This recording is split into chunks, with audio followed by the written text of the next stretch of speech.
Welcome back to English Pronounce Pro. We're excited to dive into accent reduction. What foundations are we setting today? We aim for greater clarity and confidence. How will we achieve that clarity? By understanding key pronunciation concepts. And how about building confidence? Through practical steps and a positive mindset. What is our main topic today? Today we explore how to reduce your accent. That sounds like a great start for clarity. Indeed, welcome to English Pronounce Pro. What can our viewers expect from this series? We'll provide practical strategies for improvement. So, how can they truly engage with us? Subscribe, like, and comment with your questions. What specific topic are we addressing now? Today we focus on reducing your English accent. Is this about completely eliminating an accent? Not at all, it is about enhancing communication. So, it is about being more. Understandable and clear, not erasing your unique voice. That makes perfect sense for improving communication. Absolutely, and it begins with fundamental sound production. What are these fundamental sounds exactly? We start with mastering English pure vowel sounds first. Pure vowels, like those in basic charts? Precisely, individual vowel sounds without gliding qualities. Are these different from my native language? Often yes, requiring specific tongue and lip positions. How do I find these exact positions? Visualize a vowel chart to map your tongue's height and frontness. A visual guide would definitely help. Also, observe how your lips round or spread for each sound. So lip rounding is key too. Yes, it significantly shapes the pure vowel's acoustic quality. This sounds like precise mouth geometry. It is, a slight shift can change the entire word meaning. Like from bishop to sheep, for example?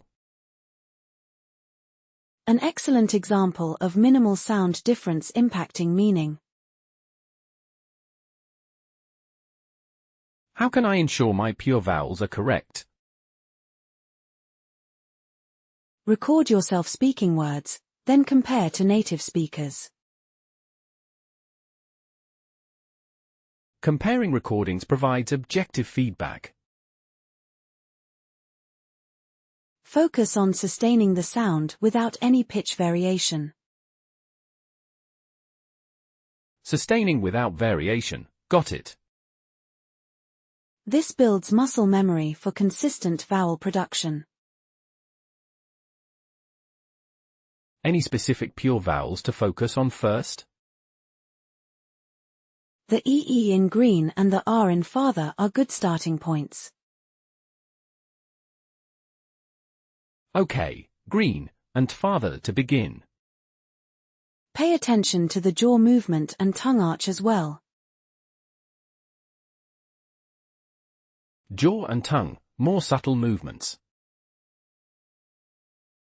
They are crucial for creating distinct, pure vowel sounds. So, mastering pure vowel sounds is about precise oral shaping.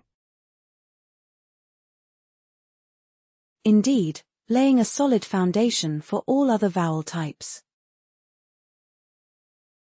After pure vowel sounds, how do we advance? Next, we must distinguish between long and short vowel sounds. Long and short vowels? What's the main difference? Primarily, it is about the duration you hold the sound. So, some vowels are held longer? Exactly. Think beat versus bit. One is extended. The ee in beat is definitely longer. And the I in bit is pronounced very quickly. Is it just about time, or is placement also involved? Placement matters too. Your tongue's position shifts slightly. Can you give another example of this placement shift? Consider pull versus pull. The vowel sounds differ subtly. Pull has a more forward, rounded lip position. Correct, while pull is slightly more relaxed and central. So, it is both duration and articulation points? Yes, both contribute to creating distinct phonemes. How do I consistently get these durations right? Exaggerate the length of long vowels initially during practice. Exaggeration helps to feel the difference. Then gradually reduce the exaggeration to a natural length. Are there specific challenges with long versus short vowels? Many non-native speakers may neutralize them, making them sound similar. Neutralizing would lead to misunderstandings, right? Potentially, yes. Sheep and ship are prime examples again. So the listener needs clear distinction. Precisely. Clear distinction aids overall comprehension. Any drills for just long and short vowels? Word pairs like feel fill, leave live, beach bitch are perfect. Those pairings highlight the subtle difference as well. Focus on feeling the jaw drop or rise, too. Jaw movement provides another physical cue. These differences are subtle but very important for clarity. Distinguishing long and short vowels really refines sounds. Indeed, it adds a layer of precision to your speech. What about vowels that aren't single, pure sounds? Those are called diphthongs. They combine two vowel sounds.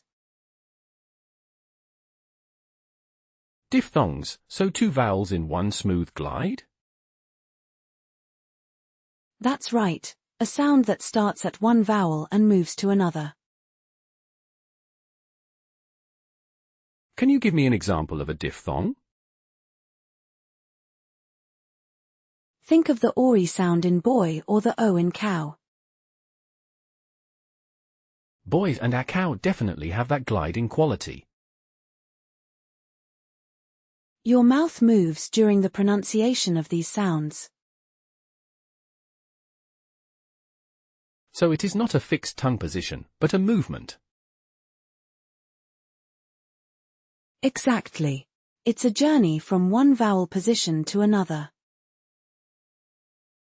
Are there many diphthongs in English? There are about 8 common diphthongs, depending on dialect. 8 common ones to master. Focus on the starting and ending positions of your tongue. The transition seems crucial for clarity. If you don't complete the glide, it can sound like a single vowel. And that would cause confusion, I imagine? Yes, light might sound like lot if not fully glided. That's a significant difference in meaning. Another example is day. It's not just a shorter sound. It glides from eat to I out at the end, day. Precisely.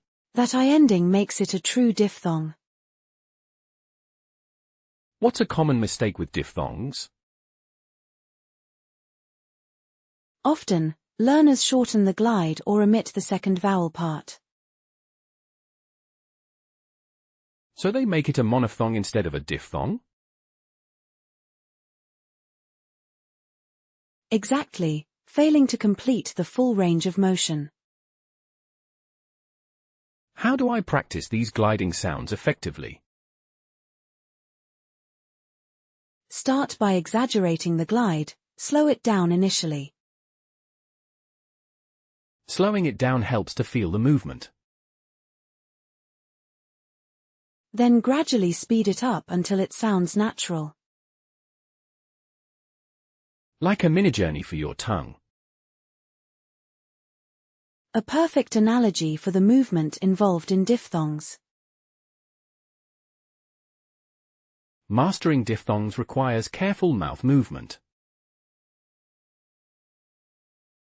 Yes, and completing that vowel-to-vowel sound transition.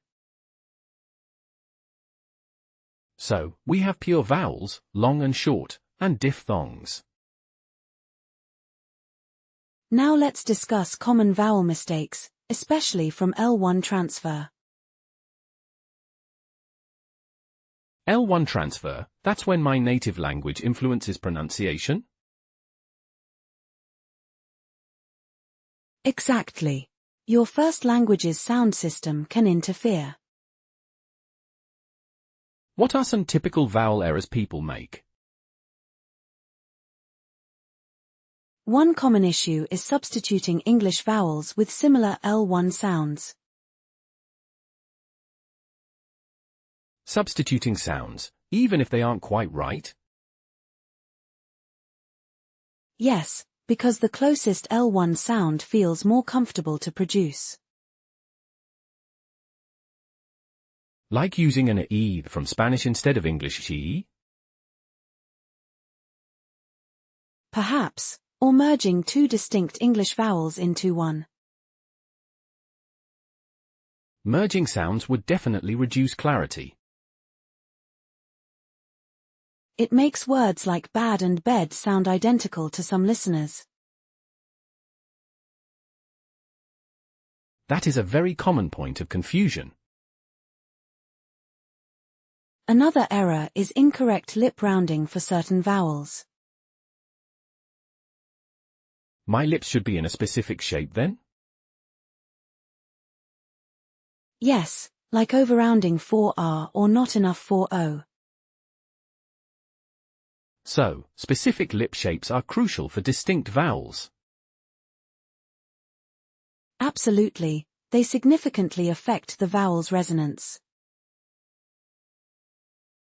What about vowel length issues, like we discussed earlier? Many L1s don't have the same strict long-short vowel distinctions. So, learners might not differentiate vowel length enough? Precisely, leading to words like live and leave sounding identical. This means my native language can be both a help and a hindrance. It provides a starting point, but requires conscious adjustment. How do I identify my personal L1 transfer errors? Self-recording and comparing your pronunciation to native speakers. Comparison helps pinpoint specific problematic vowels. Also, awareness of your L1's vowel system helps predict issues. Understanding my own language's sounds can guide me. Yes, anticipate where your L1 might naturally diverge from English. So, awareness and deliberate effort are key. Correct, and targeted practice on those specific problematic sounds. Addressing common vowel mistakes really boosts comprehension. It significantly reduces ambiguity in spoken English words. We've covered vowels extensively. What's next? Now we move to clear consonant production, equally vital. Consonants feel more straightforward, are they? They involve more varied articulation points and manners of airflow. Airflow and articulation points, like the tongue touching the roof of my mouth. Exactly. Consonants involve tongue, lips, teeth, and soft palate. So many different parts of my mouth are involved. Distinct articulation creates crisp, clear consonant sounds. What happens if consonants aren't articulated clearly? Words can become muddled, and meaning can be lost or unclear. Like within the versus fin, for instance? That's a great example where a single consonant changes the word. How can I ensure my consonants are distinct? Focus on feeling the contact points in your mouth when you speak. Feeling the contact, like for sp or sb. Yes, the lips come together fully before releasing the air. So, being deliberate with mouth closures and openings. Precisely. Don't rush or reduce these crucial movements. Are there specific types of consonant articulation? Yes, plosives, fricatives, nasals, affricates, among others. That's a lot of categories to consider. Each category describes how the airflow is obstructed or released. So, understanding how air moves helps. It provides insight into producing each consonant accurately. What's a practical way to improve consonant clarity? Exaggerate the articulation when practicing, especially at first. Exaggerating to build the muscle memory again. Yes, making sure each sound is fully formed before moving on. So, clear consonant production is about deliberate mouth movements. Indeed, ensuring each sound is distinct and fully articulated. Beyond just clear production, what else about consonants? It's essential to understand voiced versus unvoiced consonants. Voiced versus unvoiced? What does that mean? It refers to whether your vocal cords vibrate during the sound. Vocal cords vibrate? How can I feel that? Place your hand on your throat when you make certain sounds. Okay, I'll try that now. Say Z and then S. Feel the difference in your throat. Oh, Z has a vibration, S does not. That vibration means Z is voiced, and S is unvoiced. So Z uses vocal cords, S is just air? Correct. It's a key distinction for many consonant pairs.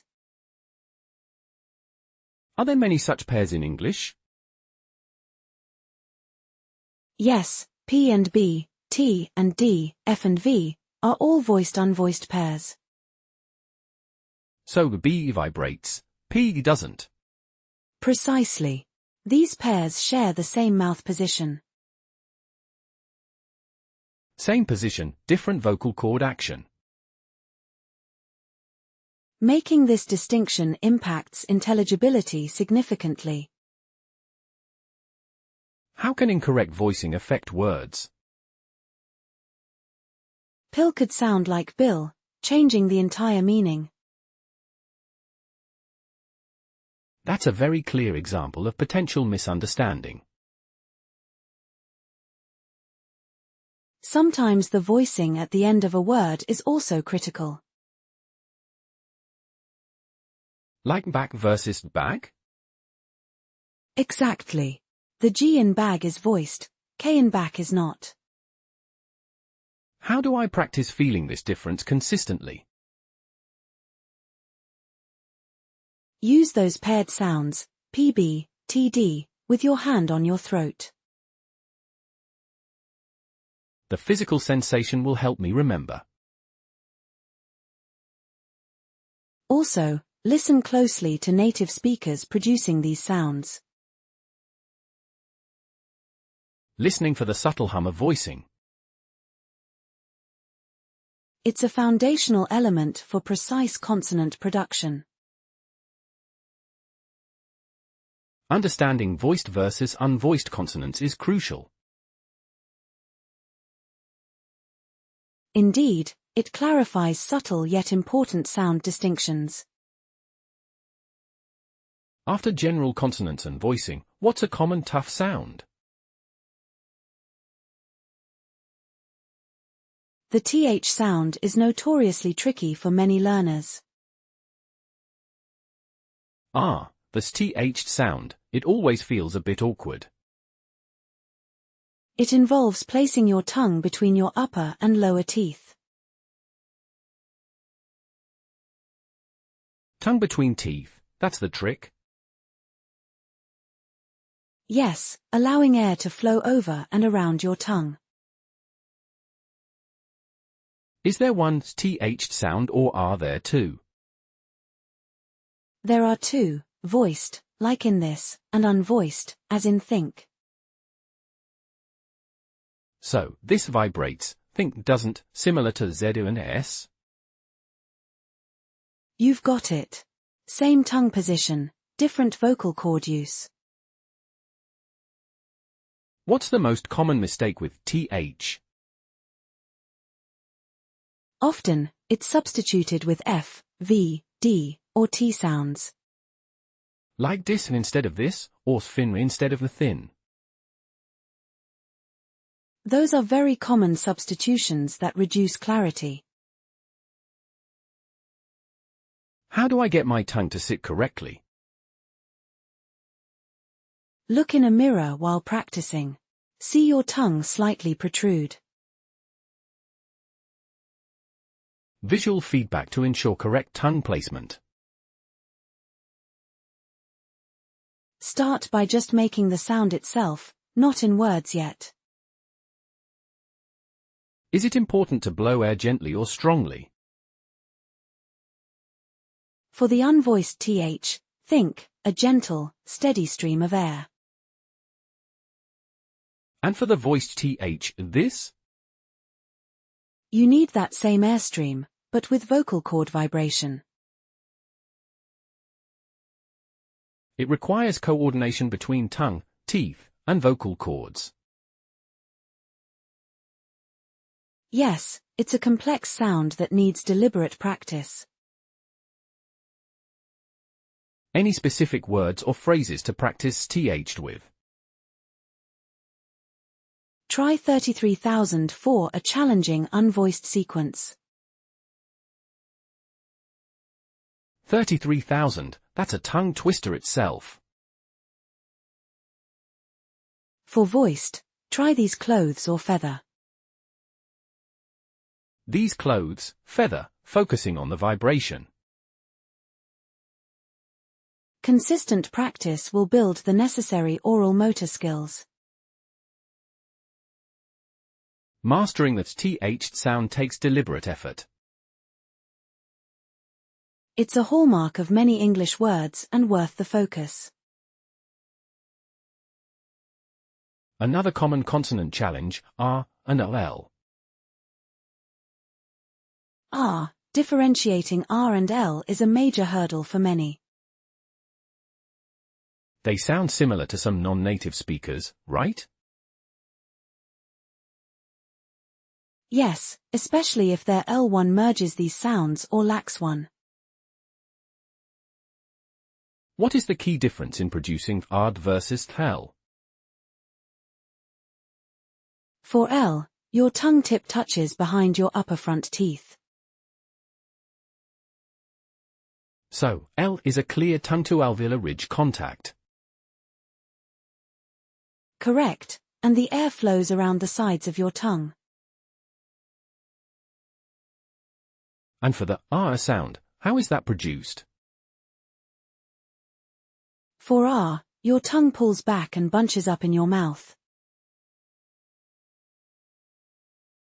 Pulls back and bunches, not touching the ridge? No, it doesn't touch the alveolar ridge for the typical American R. So, R is a non-contact sound for the tongue tip. Precisely, with the sides of the tongue often touching the molars. That's a very distinct difference in tongue position. Yes, and feeling this distinction is vital for accurate production. How can I practice these two sounds effectively? Start by isolating L and R sounds, feeling the tongue movement. Isolating helps focus on the pure mechanics. Then use minimal pairs like light and right, collect and correct. Those word pairs are perfect for highlighting the contrast. Exaggerate the tongue movement initially for each sound. Exaggeration helps solidify the muscle memory. Pay attention to lip rounding for R, it is often more rounded. Lip rounding for OR, I hadn't thought of that. It adds to the distinct sound quality of the R. What if I still struggle to feel the difference? Use a mirror to observe your tongue's position for both sounds. Visual feedback is always a great tool. Focus on where your tongue tip is for L versus R. So, it's about tongue placement and lip shaping. Yes, mastering R and L greatly enhances clarity. Differentiating R and L is a significant step. Indeed, it unlocks many words that often get confused. Now, about some consonants that involve a puff of air. You're referring to aspirated P, T, and K sounds. Aspirated? Does that mean an extra breath? Yes, it's a strong burst of air that follows the consonant. How can I detect this puff of air? Hold a piece of paper in front of your mouth and say pot. Pot. The paper moves. But not with the spot. Exactly. The P in pot is aspirated, in spot, it's not. So it depends on the word position, not just the letter. Correct. When P, T, K begin a stressed syllable, they are aspirated. Stressed syllable beginning. Got it. Try top versus stop. Feel the difference in air. Top has the puff, stop does not. This aspiration is a natural part of English pronunciation. Why is this aspiration important for learners? Failing to aspirate can make your speech sound less natural. Less natural, but still understandable, usually. Often understandable, but it's a subtle cue for native speakers. So it contributes to native-like rhythm and flow. Precisely. It's part of the phonetics that distinguishes words. How do I consciously practice this aspiration? Practice with the paper test, focusing on feeling that strong air release. The paper test provides tangible evidence. Emphasize that strong puff of air, especially at the start of words. Are there other aspirated sounds besides P, T, K? These three are the primary aspirated plosives in English. So, focus on the P, T, K in stressed initial positions. Yes, adding that natural puff of air for authenticity. Aspirated consonants add a nuanced layer to pronunciation. Indeed, they enhance the naturalness and rhythm of your speech. We've learned many individual sounds. How do we test our ear? That's where minimal pairs exercises come in very handy. Minimal pairs, like the ship and sheep example? Yes, but now we're focusing on actively identifying the differences. So, it's not just about producing, but perceiving. Exactly. Training your ear to distinguish subtle sound variations. How do these exercises work for ear training? You listen to pairs of words and identify if they are the same or different. We've covered individual sounds and ear training. Yes, differentiating subtle sound variations is crucial. So, what comes after mastering single sounds? Now we focus on how those sounds flow together. You mean the rhythm and melody of English? Exactly. Moving beyond individual components to the larger picture. That's where the real challenge often lies, isn't it? Absolutely. It's about capturing the natural music of the language. Many learners struggle with that aspect. It can feel less tangible than specific sound articulation. We just discussed the overall flow. Let's start with individual words and their internal structure. What determines a word's internal structure? English words have specific stress patterns, highlighting certain syllables.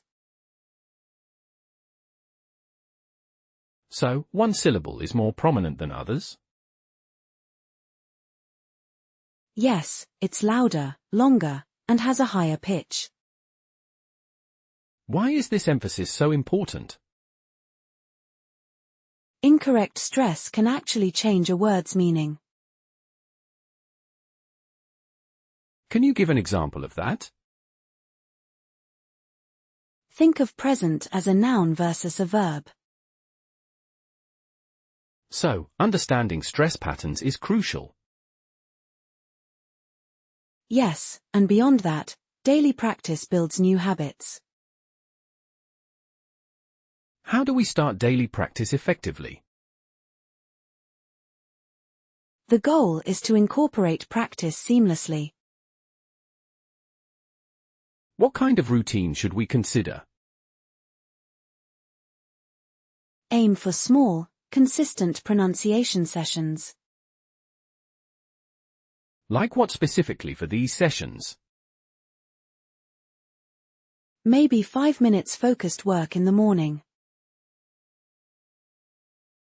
And another 5 minutes later, perhaps? Exactly, these short bursts are very effective. What materials are best for this specific practice? Use recordings of yourself speaking often.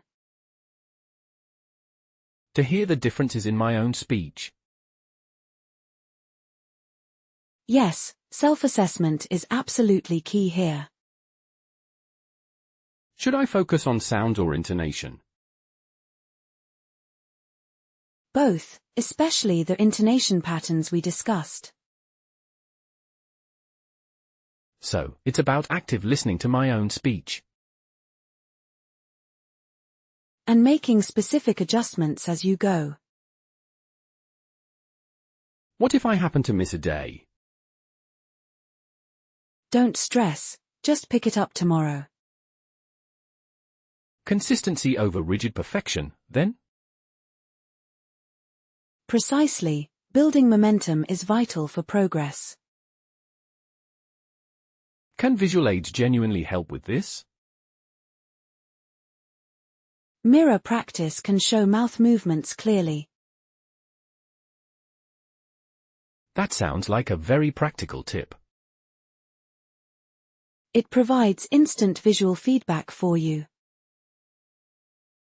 What about creating a formal practice schedule? Schedule it like any other important task. So, it becomes non-negotiable in my day? That makes it much easier to stick to. What if my schedule is exceptionally tight? Even 2 minutes of focused practice helps tremendously. Little by little, then, adds up. Yes, incremental improvement really adds up. How does this connect to flow we discussed? Consistent practice internalizes natural speech rhythm. So, it's about forming new muscle memory. Correct, for both sounds and overall intonation. Beyond daily practice, what's the next step? It's about achieving genuine immersion. How do I immerse without living abroad? You can create an English-rich environment easily. What exactly does that involve for me? Change your phone and computer language settings. That's a simple, actionable start for anyone. Listen to English music or news daily. Even if I don't understand every word? Yes, auditory exposure is very valuable consistently. What about labeling household items in English? That helps vocabulary acquisition and visual association. So, making English virtually unavoidable? Precisely, let the language surround you constantly. Does this immerse me in natural patterns? Absolutely, you'll absorb typical phrasing over time. Even background listening helps with this? Yes, it builds familiarity with natural speech. What if I have very limited time available? Even short bursts of active immersion are beneficial. Like narrating my day silently in English? That's an excellent active practice method to try. What other active immersion tips are there? Try to think in English whenever possible. That sounds challenging for beginners. It improves fluency and thought processes greatly. Does immersive reading help accent reduction? Yes, reading aloud strengthens mouth muscles. So, reading children's books is useful? Or articles on topics you genuinely enjoy. It's about active engagement, then. And consistent exposure to authentic language. How does this help with flow of sounds? Immersion makes rhythm and intonation feel intuitive. Beyond passive immersion, what's next? Watch English media actively, not just passively. What's the difference with active viewing? Focus on speakers' pronunciation and mouth shapes. Should I use subtitles initially? Yes, English subtitles can be very helpful. Then transition away from them? Gradually, to challenge your oral comprehension. What specific techniques should I use? Try mimicking phrases or short sentences. Like shadowing the speaker's voice? Exactly, shadowing is incredibly effective. Even observing mouth shapes matters? Yes, it helps understand articulation points. What genre of media is best? Anything with clear dialogue, like documentaries. Or even cartoons for simpler speech? Precisely, start with what's comfortable. Should I rewatch clips multiple times? Yes, for repetition and deeper understanding. To catch subtle intonation changes?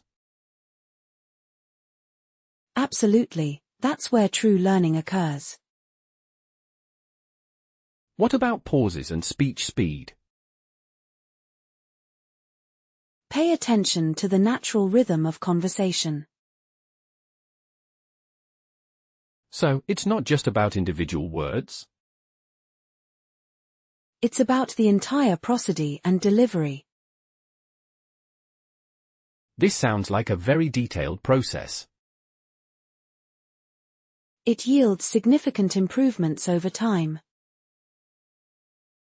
How does this help with natural speech rhythm? You absorb intonation contours and connected speech. Speaking of active media consumption, what else? Listen to diverse podcasts regularly. Why diverse specifically? Exposes you to various regional accents and styles. So not just one standard accent? No, language diversity is important. What should I focus on while listening? Pay attention to intonation varieties and speech speed. Like how they emphasize different words. Yes, word emphasis conveys meaning. Should I listen to podcasts I enjoy? Definitely, engagement boosts learning. What if the speech speed is too fast? Many players let you slow down the audio. That's a useful resource to use. You can gradually increase the speed later. Does transcription reading help? Yes, it links the spoken sound to written form. So, a combination of methods, then. Exactly, layering listening strategies is best. How often should I listen to them? Aim for at least 20 to 30 minutes daily. Even during my commute? Perfect, it's efficient passive learning time. How does this help with connected speech? You learn how words blend together naturally. So, it improves listening comprehension too. Yes, and pronunciation awareness as well. Once you've internalized these patterns, It's time to find speaking practice partners. why is this real-time conversation crucial? It builds fluency and confidence in application. Where can I find suitable partners? Language exchange apps are a great start. Are there specific characteristics to look for? Someone patient and willing to correct you. Should they be native speakers? Not necessarily, advanced learners can also help. What if I make mistakes often? Mistakes are part of the learning process. How do we do mutual correction effectively? Agree on a method beforehand, be gentle. Should we focus on specific errors? Yes, target one or two pronunciation aspects. Like vowel sounds or consonant clusters. Exactly, narrow your focus for improvement. Does this help with speech rhythm? Yes, you practice pauses and intonation actively. How long should these sessions be? 30 minutes is usually a good length. To maintain concentration and focus? Right, short, focused sessions are better. What about conversational topics? Discuss anything you find interesting. So, keeping it natural and engaging? Yes, natural communication is the goal. How does this contribute to accent reduction? It helps you apply learned patterns in real time. If finding partners is difficult, Join online language communities for support. what benefits do online communities offer? They provide support networks and interaction opportunities. Are these forums or social groups? Both, depending on the platform you choose. How do they differ from one-on-one partners? You get different perspectives and broader cultural exchange. So, less direct feedback maybe? Sometimes, but you can still ask for it. What kind of interaction should I seek? Participate in group discussions or voice chats. To practice speaking in a safe space? Yes, without the pressure of formal settings. Are there specific community platforms? Many. Search for language exchange groups online. How can I make the most of them? Be active, ask questions, and offer help. So, engagement is truly key here.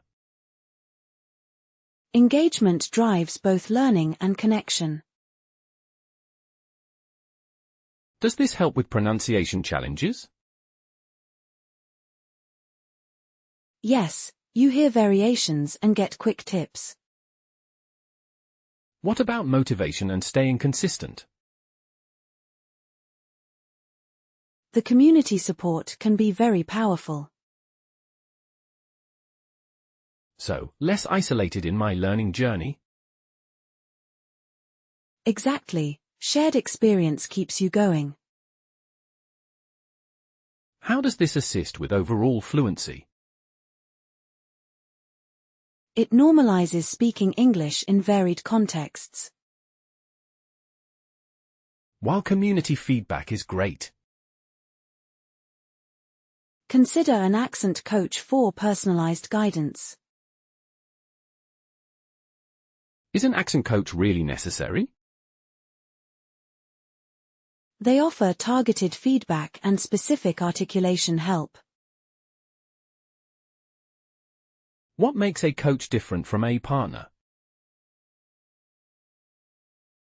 A coach provides expert diagnostic assessment. So, they identify my exact weaknesses? Yes, and then provide customized exercises. To address my specific pronunciation issues? Precisely, leading to efficient progress. How do I find a good accent coach? Look for certified speech professionals online. What should I expect from sessions? Expect detailed analysis and focused drills. Will they help with prosody and rhythm? Absolutely, they focus on overall speech flow. How many sessions are typically needed? It varies, but even a few can be impactful. Are they generally expensive? Rates differ, but it's an investment in skill. What if I can't afford a coach? Many online resources offer free lessons. So, coaching isn't the only way? No, but it's the most tailored approach. Does it help with vowel nuances too? Yes, they fine-tune even the smallest sound distinctions. This sounds like a very thorough process. It addresses underlying articulatory habits directly. Even without a coach, can I get feedback? Yes, you should seek constructive feedback regularly. From whom should I ask?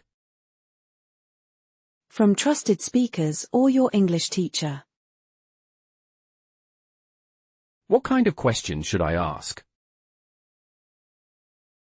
Be specific about what you want to improve. Like, do I pronounce th clearly? Exactly, focused questions yield better feedback. Should I record myself for them? Yes, recording for others provides context. To help them identify blind spots? Precisely, they can pinpoint areas you miss. What if the feedback is overwhelming? Ask for 1 or 2 actionable points. So, not trying to fix everything at once? Right, incremental improvements are key. How do I handle criticism gracefully? View it as helpful data for your growth. Not as a personal judgment, then. Correct, it's about skill development. How often should I ask for feedback? Periodically, perhaps once every few weeks. To check my progress and adjustments? Yes, to ensure you're on the right track. Does this apply to intonation as well? Definitely, feedback on intonation is crucial. It sounds like feedback is a learning loop. It absolutely is, continuously refining your speech. Once you're getting feedback consistently, track your pronunciation progress deliberately. how do I effectively track progress? Keep an archive of your own recordings. So, I can compare my early and later speech? Exactly, comparison reveals improvements. What specifically should I monitor? Listen for clearer articulation and smoother flow. And improvements in word stress? Yes, and better intonation contours too.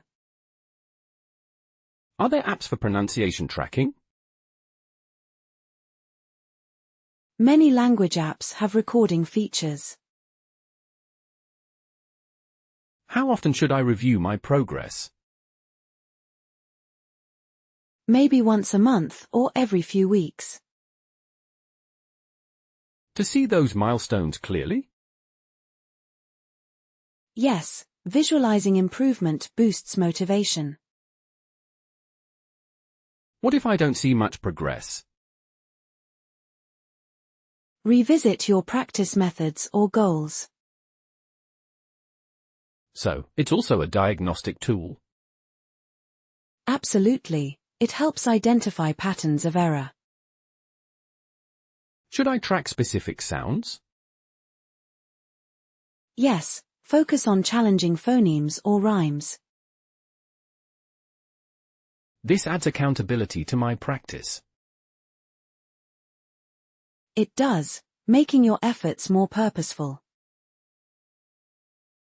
How does tracking relate to long-term habits? It reinforces positive practice habits over time.